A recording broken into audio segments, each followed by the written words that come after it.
Noël, c'est censé être une période magique. Sapin, lumière, chocolat chaud, des gens qui font semblant d'aimer leur famille. Le marketing nous vend un moment gentil, doux et mignon. Mais dans tout ça, il y a des réalisateurs qui ont regardé ça et ont dit « et si on prenait tout ce folklore joyeux et qu'on le transformait en cauchemar sanglant ?»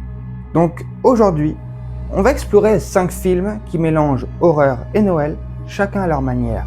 Il y a du gore débile, du trailer psychologique, du conte de fées tordu et même un film où les sapins prennent leur revanche. Spoiler, Noël n'a jamais été aussi dangereux.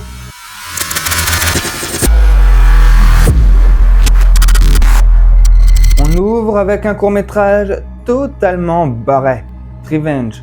Le pitch, simple, les sapins de Noël se révoltent et massacrent les humains.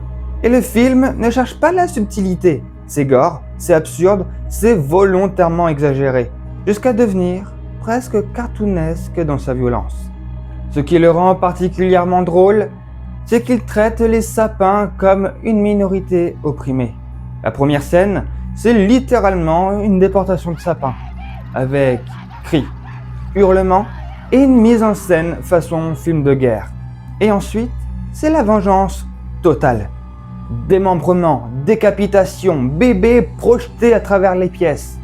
Le tout avec une BO épique de film sérieux. Revenge, c'est la preuve que tu peux faire un court-métrage fauché et quand même devenir culte sur internet.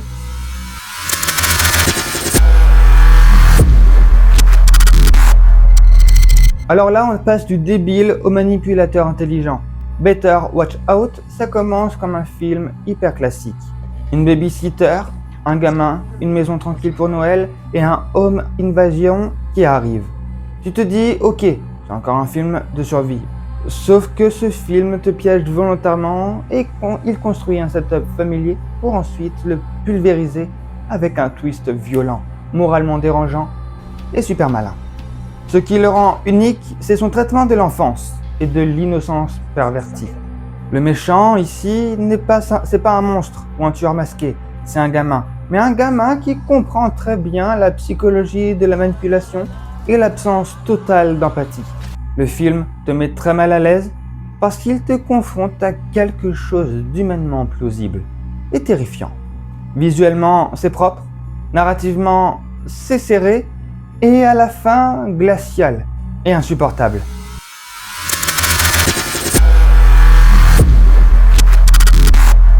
Ok, on retourne dans le brutal et stupide assumé. Ce film se déroule dans une petite ville où un magasin vend des Pères Noël robots. Parce que, marketing, modernité, tout ça. Sauf qu'un glitch transforme l'un de ces robots en machine à tuer. Style Terminator, cosplay de Noël. Ce qui est stylé, c'est l'esthétique des couleurs saturées, néon, fumée, une réalisation qui rappelle les nuits punk et les vieux clips métal.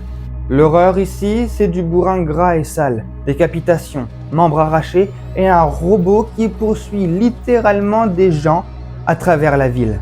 Le film a zéro finesse, mais il a un charme trash rock'n'roll qui le rend ultra divertissant. Tu regardes pas ça pour réfléchir, tu regardes pour kiffer un robot meurtrier qui explose du monde dans un décor de Noël.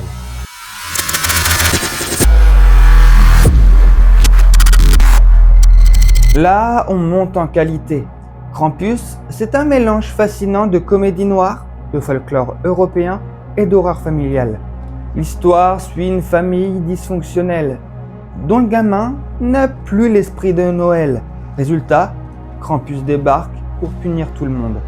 Et attention, ce n'est pas juste un monstre, c'est une légende culturelle, incarnation de la punition et de la peur des fêtes. Le film brille par son ambiance, neige lourde, silence oppressant, jouet possédé, créature cauchemardesque et un sens du macabre presque enfantin. Visuellement, c'est fou. Tous les monstres sont faits en animatronique, donc il y a un côté tangible qui rend le film plus dérangeant que du CGI classique.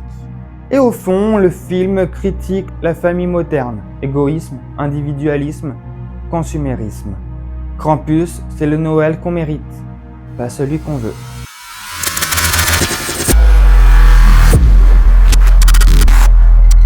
Dernier film, plus ancien, mais incroyablement important.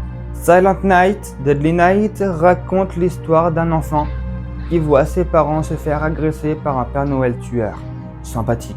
Traumatisé, il grandit et devient un Père Noël tueur aussi. Et là, dans les années 80, c'était l'apocalypse médiatique. Des parents dans la rue, manifestations, pétitions, journalistes outrés. Parce que le film osait montrer le symbole le plus pur de Noël, transformé en meurtrier. Aujourd'hui, ça fait sourire, mais à l'époque, c'était un scandale culturel. Le film lui-même est un slasher classique, pas incroyable, mais fun, avec ce charme cheap des années 80 qui, étrangement, vieillit assez bien.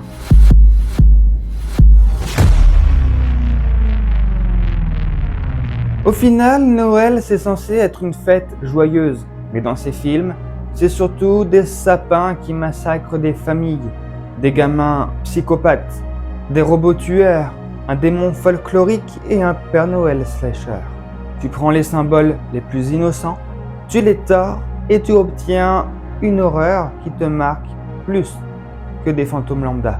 Parce que ce qui nous rassure, si tu le corromps, ça devient encore plus effrayant. Bref, passe un bon mois de décembre. Et si tu vois un Père Noël marcher vers toi la nuit, fuis, cours.